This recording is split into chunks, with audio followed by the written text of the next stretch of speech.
இந்த வயசுல நானும் என் ஹஸ்பண்ட் வந்து படுற கஷ்டம் எங்களுக்கு தான் தெரியும்.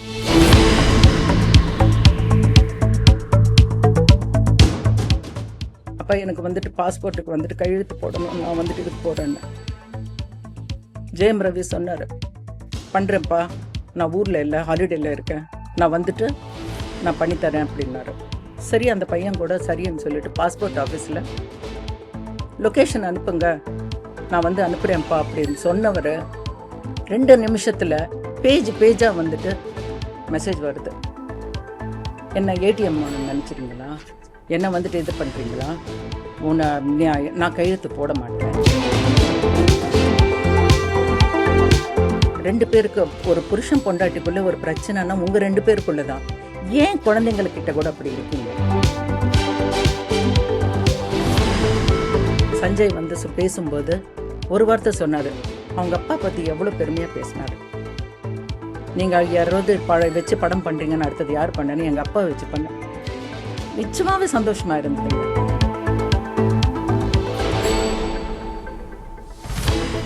அனைவருக்கும் வணக்கம். ராஜகோபுரங்கள் டைரக்டர் பாரதி ராஜா அவர்களுக்கும் பாக்யராஜ் சார் அவர்களுக்கும் ஒரு பெரிய விழா 16ஆம் தேதி, ஆகஸ்ட் 16ஆம் தேதி நடத்துகிறோம். மொத்த தமிழ் இண்டஸ்ட்ரி ஒன்றா சேர்ந்து அவங்களுக்கு வந்து ஒரு பெரிய ஃபங்க்ஷன் நடந்துட்டுருக்கோம். அந்த ஃபங்க்ஷனில் நானும் ஒரு அங்கமாக இருக்கிறதுக்கு எனக்கு ரொம்ப பெருமையாகவும் ரொம்ப சந்தோஷமாகவும் இருக்குது. ஒரு 2 லெஜண்ட்ஸ் டைரக்டர்ஸ்க்கு இந்த ஃபங்க்ஷன் நடத்துறது எல்லா ஒத்துழைப்போட நாங்கள் நடத்துகிறோம். ஸோ அதுதான் இந்த மீட்டிங்குங்க. நம்ம சிஎம் ஜோசப் விஜய் சார் அவர்களும், அது மட்டும் இல்லாமல் 4 ஸ்டேட்ஸ்லேருந்து எல்லா super stars, Chiranjeevi sir, Venkatesh, Nagarjuna, Mammootty sir, Mohanlal sir, அதுக்கப்புறம் நம்ம தமிழ்நாட்டில் super star Rajini sir, Kamal Haasan sir, மற்றபடி எல்லா நடிகைகளும், அதே மாதிரி கன்னடாவில் சிவராஜ்குமார், மற்றபடி அங்கேயும் நிறைய பேர் கூப்பிட்ருக்கோம். ஸோ எல்லாருமே மோஸ்ட்லி வர்றேன்னு சொல்லியிருக்காங்க. இது ஒரு பெரிய விழா, அதாவது வந்து மொத்தம் இண்டஸ்ட்ரியே வந்து ஒன்று சேரப்போகுது.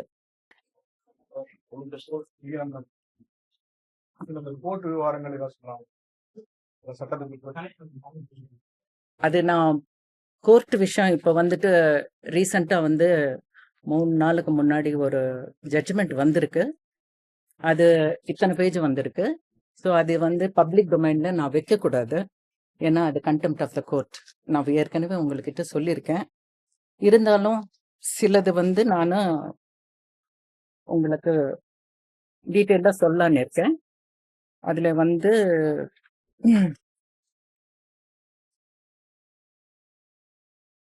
40 லட்சம் ரூபாய் கேட்டாங்க, ஆனால் வந்து 3 லட்சம் ரூபாய் தான் கொடுத்துருக்காங்க. 40 லட்சம் ரூபாய் எப்படி கொடுக்க முடியும் அப்படின்னு சொல்லி நிறைய பேர் கேள்வி கேட்டுட்டு இருக்காங்க, பேசிட்டு இருக்காங்க. அதுக்கு வந்து உண்மையா சொல்லணும்னா கோர்ட்டுக்கு நான் வந்து நன்றி சொல்றேன். ஏன்னா உங்களுக்கு தெரியாத விஷயம், 10 பேஜ் ஜட்ஜ்மெண்ட். இது வெறும் அந்த ஒரு 3 லட்சம் கிடையாது, 10 பேஜ் ஜட்ஜ்மெண்ட். அந்த 10 பேஜில் எந்த அளவுக்கு வந்து சாதகமாக வந்திருக்குன்னா அது வெளியே வரல. அதாவது வந்து இந்த 40 லட்சம் வந்துட்டு நாங்கள் கேட்கலைங்க. நாங்கள் கேட்கலன்னா மொத்தமாக வந்துட்டு ஒரு மெயின்டெனன்ஸாக கேட்கல மந்த்லி. அது ஒரு பெரிய விஷயம், எல்லாருக்கும் வந்துட்டு அந்த 40 லட்சம் ரூபாய் வந்துட்டு பெரிய விஷயம். ஆனால் எங்கள் தலையில் நிறைய கடன் இருக்கு, அவங்க வச்சுட்டு போன கடன் நிறைய இருக்கு.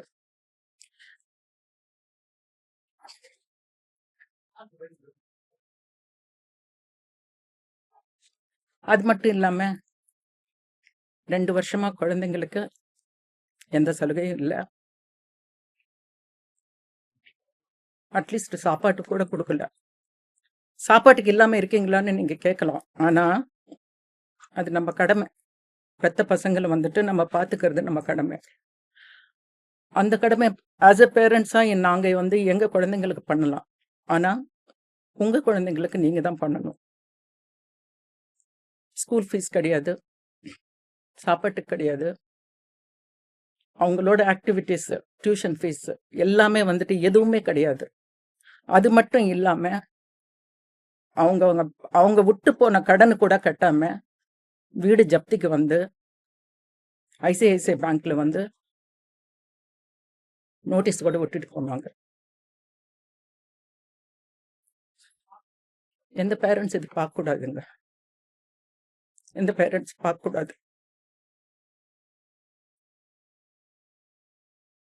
நீதிமன்ற தீர்ப்புல பசங்கள சந்திக்கலான்னு ஒரு வார்த்தை. இல்லை, நான் இது சொல்லிடுறேன். இந்த 40 லட்சம் வந்துட்டு எங்களுக்கு சாதகமா வந்திருக்கு. அது எப்படி வந்திருக்குன்னா, பிரிச்சு கொடுத்துருக்காங்க ஆர்த்தி. அதாவது வந்து பசங்களோட ஸ்கூல் ஃபீஸ் வருஷத்துக்கு 2 பேருக்கும் அமெரிக்கன் ஸ்கூல்ல.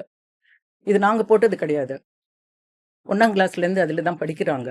அவங்களா வந்து பசங்களை 2 பேரும் நல்லா படிக்கணும், எல்லாம் வந்து எல்லாருக்கும் ஈக்குவலா இருக்கணும்னு சொல்லிட்டு அவங்க வந்து போட்டது.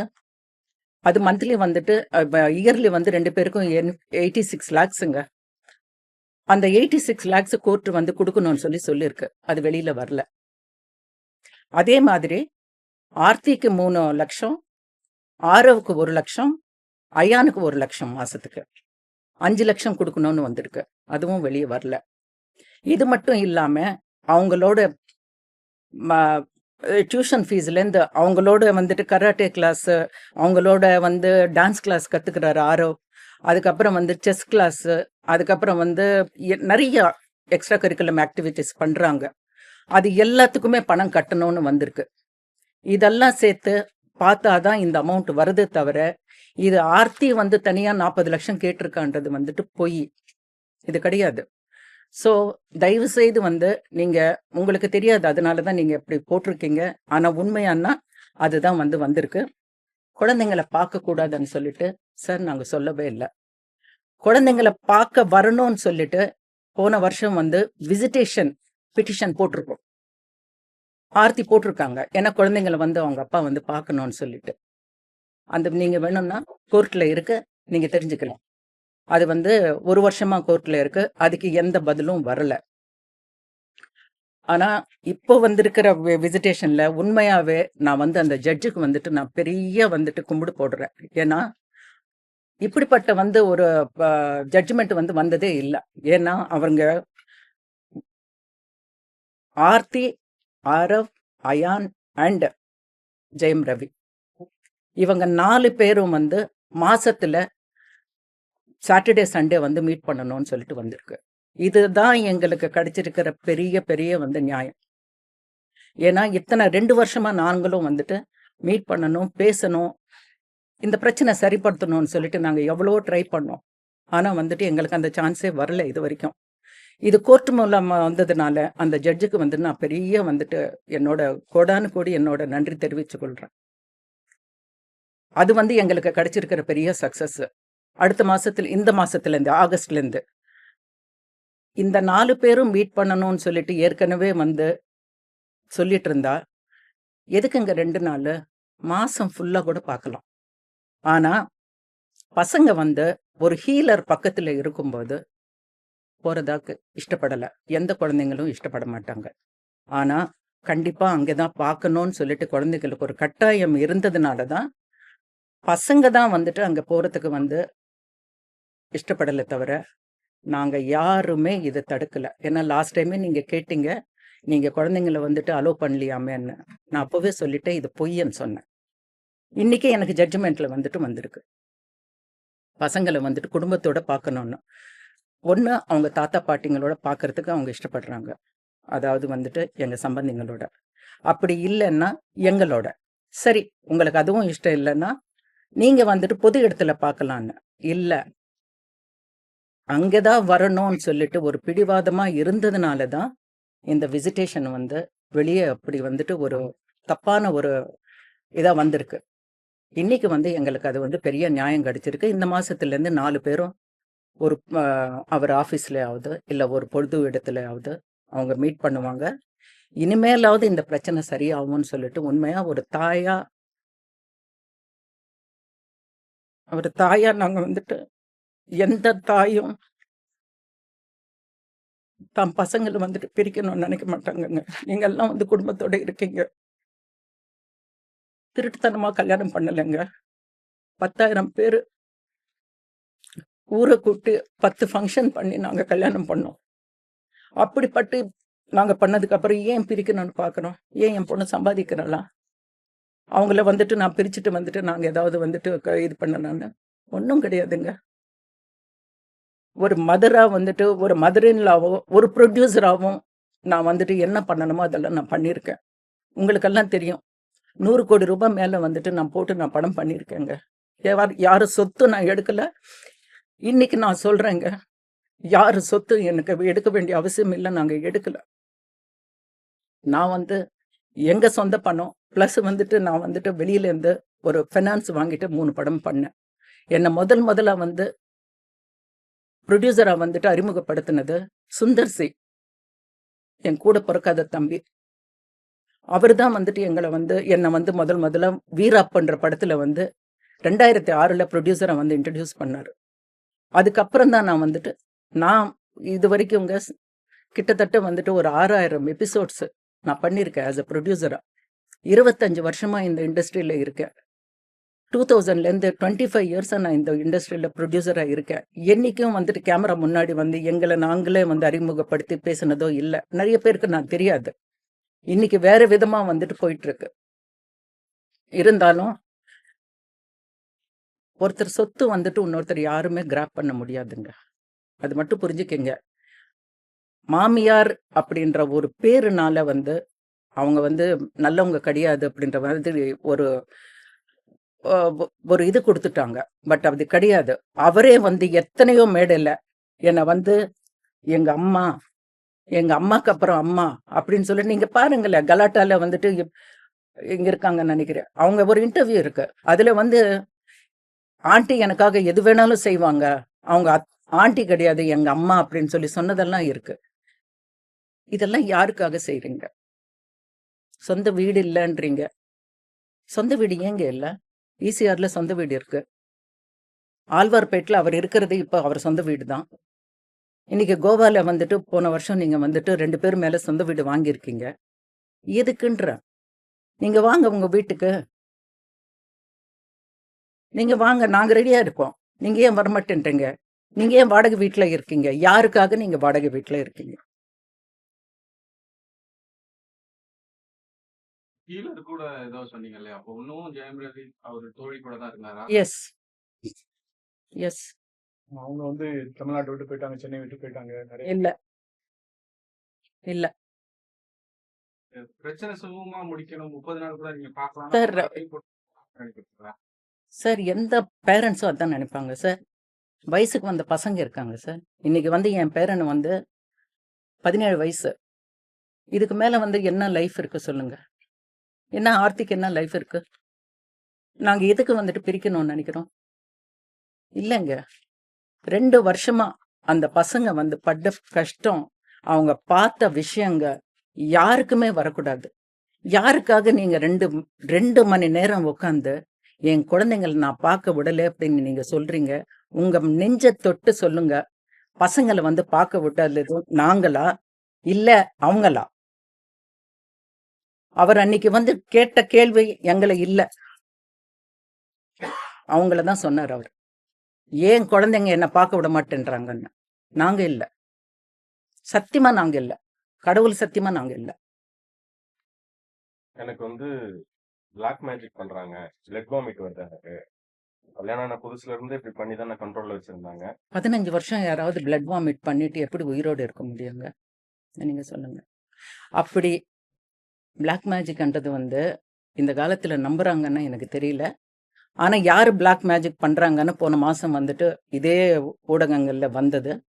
ஆனா இன்னைக்கு சொல்றேங்க, அப்படி நாங்க பிளாக் மேஜிக் பண்ணி அவரை கண்ட்ரோல் பண்ணியிருந்தா அவர் ஹீரோவா இருந்தாரு, உச்சத்துல இருந்தாரு.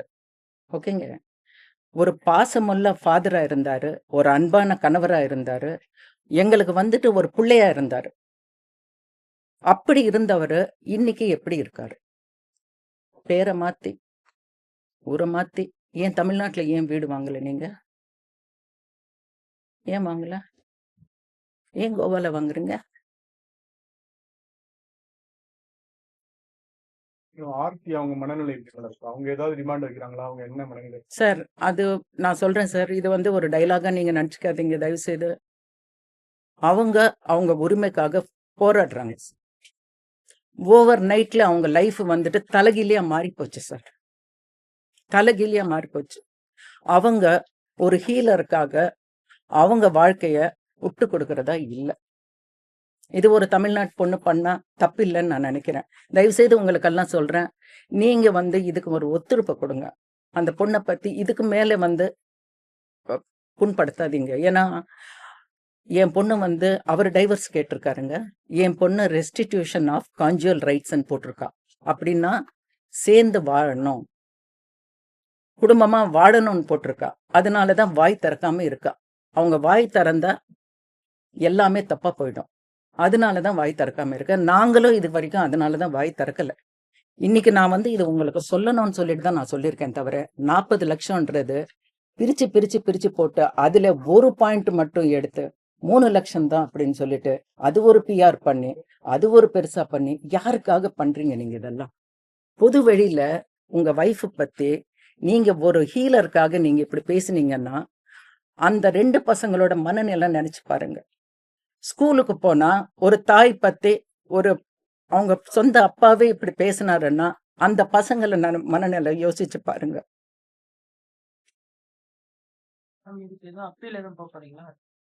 ஆமாங்க, அவங்க சைன் பண்றதா இல்லைங்க. அவங்க வந்து தன்னோட அவங்க உரிமையை வந்துட்டு அவங்களுக்கு வேணும். ஏன்னா இஷ்டப்பட்டு கஷ்டப்பட்டு லவ் பண்ணி 3 வருஷம் வந்துட்டு எல்லா வித தடங்களும் மீறி நீங்க வந்துட்டு கல்யாணம் பண்ணீங்க. எப்படிங்க ஒரு நைட்ல வந்துட்டு எப்படிங்க போயிடும்? அது தப்பு இல்லைங்க. அதனால அவங்க வந்துட்டு குவைட்டா இருக்காங்க. தனக்கு ஒரு நியாயம் கிடைக்கணும்னு எதிர்பார்க்கறாங்க. அவங்க மேல போட்ட அவங்களுக்கு ஒன்னே ஒண்ணுங்க, அவங்க மேல போட்ட அத்தனை அவதூறுங்களும் பொய்யானது. பொய் பொய் பொய் 100% பொய்.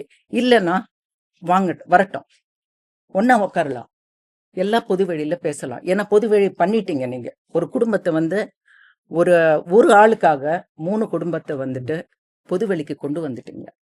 அப்படி இருக்கும்போது நீங்க வந்து நேரா வந்து என் சொத்து இவ்வளவு எடுத்துட்டாங்க எங்க இன்லாஸ், என்னோட வந்துட்டு என்னை வந்துட்டு அவங்க வந்து கொடுமைப்படுத்தினாங்க,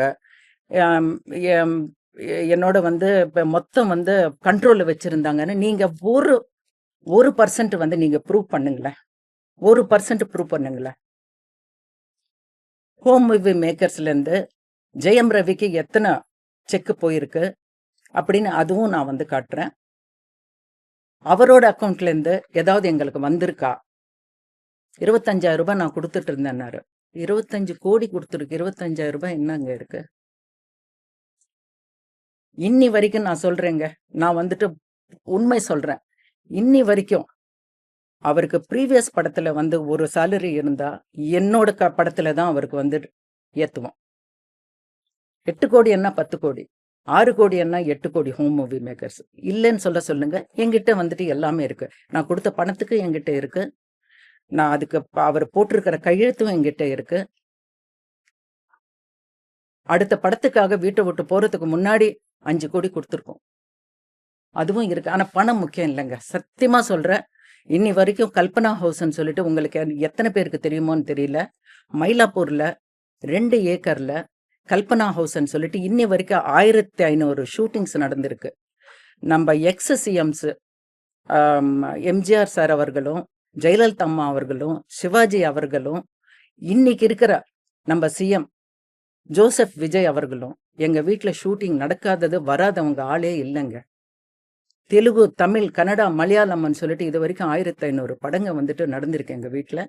அந்த வீடு வந்து 2 ஏக்கர் மயிலாப்பூர்ல.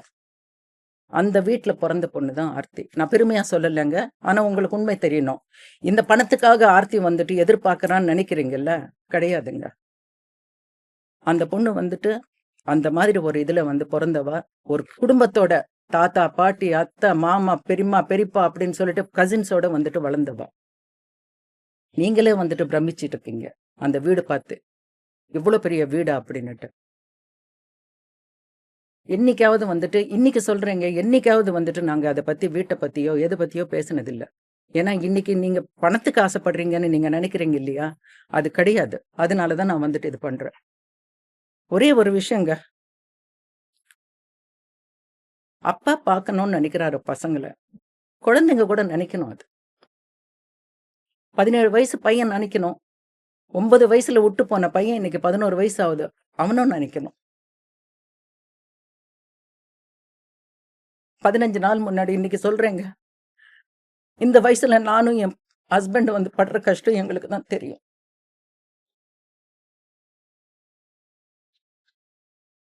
பதினஞ்சு நாளுக்கு முன்னாடி நேத்து வந்துட்டு நான் சஞ்சய், நம்ம சிஎம்மோட சன்னு, அவரோட இன்டர்வியூ பார்த்தேன். எனக்கே தெரியாம நான் அழுதுட்டு இருந்தேன் நேத்து ராத்திரி. ஏன்னா அவரு ஒரு வார்த்தை சொன்னாரு, சினிமான்றது வந்துட்டு அவர் மனசுல எவ்வளவு பதிச்சிருக்குன்னு. 6 வயசுல வந்துட்டு டிக் டிக் டிக்கன் படம் நடிச்சாரு. அன்னிலேருந்து இன்னி வரைக்கும் ஒரே தாட்டோட இருக்காரு, நான் சினிமால நடிப்பேன், ஹீரோ ஆவேன்னு. இப்போ கிடையாதுங்க, 6 வயசுல முளைச்சிருக்கு அவருக்கு. அப்படிப்பட்டவர் வந்து போன வருஷம், இந்த வருஷம் அவருக்கு 16 டீன் பர்த்டே. அந்த பர்த்டேக்கு வந்து அவர் போன வருஷமே வந்து ஒரு கோர்ஸ் லண்டன்ல பண்ணணும்னு சொல்லிட்டு அவர் வந்து ஆசைப்பட்டாரு. அவங்க தாத்தா வந்து அதுக்கு ஃபீஸ் எல்லாம் கட்டிட்டு, சரிப்பா நான் அனுப்புறேன், அந்த உனக்கு வந்து 16 வயசு முடிச்ச உடனே நான் அதை அனுப்புறேன்னு சொல்லிட்டு ஒரு கோர்ஸுக்கு பண்ணா. ஒரு லாஸ்ட் மினிட்ல எங்களுக்கு தெரிஞ்சது பாஸ்போர்ட் வந்து 4 மாசத்துல எக்ஸ்பைரி ஆகிடும். ஆனா அதே நேரத்துல அதே பாஸ்போர்ட் வந்து 2 பேரும் கையெழுத்து போடணும், அப்பாவும் அம்மாவும் கையெழுத்து. ஏன்னா மைனர் பசங்க. அப்படி இருக்கும்போது ஆரோ ஃபோன் பண்றாரு, அப்பா எனக்கு வந்துட்டு பாஸ்போர்ட்டுக்கு வந்துட்டு கையெழுத்து போடணும், நான் வந்துட்டு இதுக்கு போறேன்னு. ஜெயம் ரவி சொன்னாரு, பண்றேன்ப்பா, நான் ஊர்ல இல்லை, ஹாலிடேல இருக்கேன், நான் வந்துட்டு நான் பண்ணித்தரேன் அப்படின்னாரு. சரி, அந்த பையன் கூட சரின்னு சொல்லிட்டு பாஸ்போர்ட் ஆஃபீஸில் போன வாரம் வந்து 6 மணி நேரம் உட்காந்துருக்காருங்க. லொக்கேஷன் அனுப்புங்க, நான் வந்து அனுப்புறேன்ப்பா அப்படின்னு சொன்னவர் 2 நிமிஷத்துல பேஜா வந்துட்டு மெசேஜ் வருது. என்ன ஏடிஎம் நினைச்சிருங்களா, என்ன வந்துட்டு இது பண்றீங்களா, நான் கையெழுத்து போட மாட்டேன். அது அவர் பண்ணல, அவர் பண்ண மாட்டாரு, அவர் பண்ணல. அவர் போன்ல இருந்து அந்த பையனுக்கு 17 வயசு பையனுக்கு வந்து வருது. சாப்பிடாம காலையில இருந்து சாயங்காலம் 4 மணி வரைக்கும் உட்காந்துருந்தாரு. ஏன் நீங்க ஏன் நினைக்க மாட்டேன்றீங்க, அவருக்கு ஏன் வரமாட்டேங்குது? யாரோ சொல்லி ஸ்டோரி, ஸ்கிரீன் பிளே, டைலாக் எழுதி கையில கொடுத்தா அது வந்து ஒரு லிப்சிங் கொடுக்குறாரு வெளியில வந்து. எப்படிங்க 2 பேருக்கு, ஒரு புருஷன் பொண்டாட்டிக்குள்ள ஒரு பிரச்சனைனா உங்க 2 பேருக்குள்ளதான். ஏன் குழந்தைங்கக்கிட்ட கூட அப்படி இருக்கீங்க? வெளியில வந்து ஏன் குழந்தைங்களா, ஏன் கேமராக்கு பார்த்த உடனே ஏன் குழந்தைங்கன்னு சொல்லி என்ன லாபம்? இந்த ஒரு எக்ஸாம்பிள் பாருங்களேன். இது வரைக்கும் கழுத்து போடலைங்க. அதுக்காக நாங்க கோர்ட்டுக்கு போக வேண்டியதா இருந்தது. கோர்ட்ல ஒரு ரிட்டு போட்டு அதுக்கப்புறம் வந்து பண்ண வேண்டியதா இருந்தது. இந்த மாதிரி வந்துட்டு நிறைய அப்போ ஆரோ வந்துட்டு அந்த வயசுல வந்து பார்க்கணும்னா எப்படி பார்ப்பாரு, எந்த இதுல பார்ப்பாரு நீங்க சொல்லுங்க. ஸோ நான் என்ன சொல்றேங்க, எத்தனையோ பேர் இந்த இண்டஸ்ட்ரியில வந்து நல்ல ஒரு இதோட பிரிஞ்சிருக்காங்க, ஒரு அண்டர்ஸ்டாண்டிங்கா பிரிஞ்சிருக்காங்க. வெளியே வராம இன்னைக்கு வந்து 2 சைட்ல 2 குழந்தைங்களை வச்சுக்கிட்டு அவ்வளவு நல்லா வந்துட்டு இருக்காங்க. பாருங்க, நேத்து வந்து சஞ்சய் வந்து பேசும்போது ஒரு வார்த்தை சொன்னாரு, அவங்க அப்பா பத்தி எவ்வளவு பெருமையா பேசினாரு. நீங்க யாராவது வச்சு படம் பண்றீங்கன்னு அடுத்தது யார் பண்ணனு, எங்க அப்பா வச்சு பண்ண. நிச்சயமாவே சந்தோஷமா இருந்ததுங்க. அப்படி இருக்கும்போது உங்க பசங்களை கூட உங்களை பத்தி பெருமையா பேசணும். இப்படி பொது வழியில வந்துட்டு வந்து என்ன லாபம்ன்ற நான். அதுதாங்க இது வந்து இந்த ஜட்ஜ்மெண்ட்ன்றது 2 விஷயம் எங்களுக்கு சாதகமா வந்திருக்கு. ஒண்ணு, எல்லா வாழ்வாதாரம் பார்க்கணும்னு சொல்லி வந்திருக்கு. எல்லாம் பே பண்ணணும். ஸ்கூல் ஃபீஸ்லேருந்து எல்லாம் பே பண்ணணும்னு வந்திருக்கு. அடுத்தது வந்து விசிட்டேஷன் வந்து 4 பேரு ஒரு இடத்துல உட்காந்து மாசத்துல 2 நாள் வந்து பேசணும்னு சொல்லிட்டு வந்திருக்கு. அது மட்டும் தடங்கல் இல்லாம போகும்னு நான் நம்புறேன். அது மட்டும் நடக்கணும். அதுக்கப்புறம் வந்துட்டு அதை விட சந்தோஷம் எங்களுக்கு எதுவுமே இல்லை. அவர் ஆஃபீஸ்லயும் பார்க்கலாம், குழந்தைங்களை எங்க இஷ்டப்பட்டாலும் பார்க்கலாம், பொது இடத்துல கூட பார்க்கலாம். ஆனா பொது இடத்துல பார்த்தோம்னா அது ஒரு பேச்சா இதா இருக்கும். ஒருவேளை அவங்க தாத்தா பாட்டி வீட்டுல பார்க்கலாம்னு சொல்லிட்டு நினைச்சு அப்படியும் பார்க்கலாம். அப்படி இல்லைன்னா இப்போ அவர் ஆழ்வார்பேட்டில் வந்து சொந்த இடத்துல இருக்காரு, அந்த இடத்துல கூட பார்க்கலாம். இல்ல இல்ல ஜட்ஜ்மெண்ட்டே வந்துருச்சு. அதுக்கு தான் நான் சொல்றேன், இந்த ஜட்ஜ்மெண்ட்டுக்கு அவருக்கு நான் வந்து கொடுத்த ஜட்ஜுக்கு தான் நான் வந்து நன்றி தெரிவிச்சுக்கிறேன். ஓகே தேங்க்யூங்க. ஒண்ணு விஷயங்க, தயவு செய்து ஒண்ணு வச்சுக்கோங்க, இத்தோட வந்து எதுவுமே வந்துட்டு தயவு செய்து வந்துட்டு நீங்க தப்பா வந்துட்டு நினைச்சு போடாதீங்க. ஏன்னா இப்போ கூட நான் வந்து ஏதோ ஒரு எமோஷன்ல வந்து ஒரு ஏதாவது 1-2 வார்த்தை நான் வந்து ஒரு எமோஷன்ல ஒரு ஃப்ளோல பேசியிருக்கலாம். ஆனா வந்து அது நான் வேணும்ட்டு பேசல. அந்த 2 வார்த்தை வச்சுட்டு தனித்தனியா பிரிச்சு போடாதீங்க. என்ன வந்துட்டு உண்மையை சொல்றேன், உங்க வீட்டுல வந்து ஒரு ஒரு ஆளா பார்த்து ஆர்த்தியை வந்துட்டு உங்க வீட்டு வந்துட்டு ஒரு பெண்ணா பார்த்து அந்த குழந்தைங்களை உங்க வீட்டு குழந்தைங்களா பார்த்து அதுக்கு தகுந்த மாதிரி என்ன பண்ணணும், என்ன ஹெல்ப் பண்ணணுமோ நீங்க பண்ணுங்க. தவிர தயவுசெய்து வந்துட்டு இதோட இது பண்ணிடுங்க. Okay madam.